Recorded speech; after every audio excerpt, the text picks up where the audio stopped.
कहवा से आवेला पियरिया पियरिया लागल झालर हो ललना। कहवा से आवेला सिन्होरवा सिन्होरवा भरल सेंदूर हो ललना। कहवा से आवेला सिन्होरवा सिन्होरवा भरल सेंदूर हो। नैहरा से आवेला पियरिया पियरिया लागल झालर हो ललना। ससुरा से आवेला सिन्होरवा सिन्होरवा भरल सेंदूर हो ललना। ससुरा से आवेला सिन्होरवा सिन्होरवा भरल सेंदूर हो।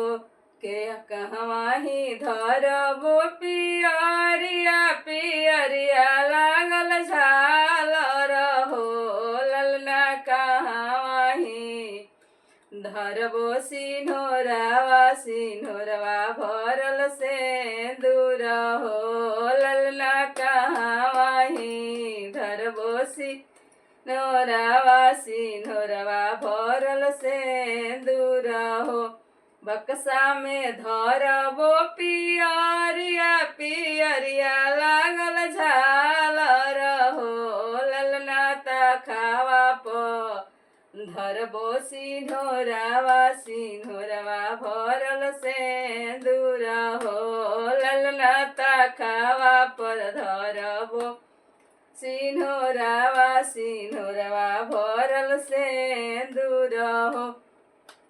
के मोरे भेजेला पियरिया पियरिया लागल झालर हो ललना। के मोरे भेजेला सिन्होरवा सिन्होरवा भरल सेंदूर हो।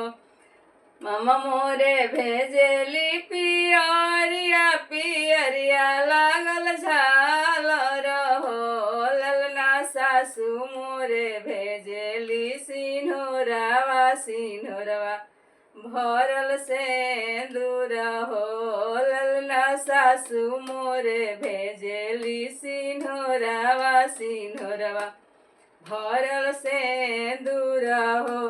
कैले के आवेला पियरिया पियरिया लागल झालर हो ललना। के लेके आवेला सिन्होरवा सिन्होरवा भरल सेंदूर हो ललना। के लेके आवेला सिन्होरवा सिन्होरवा भरल सेंदूर हो।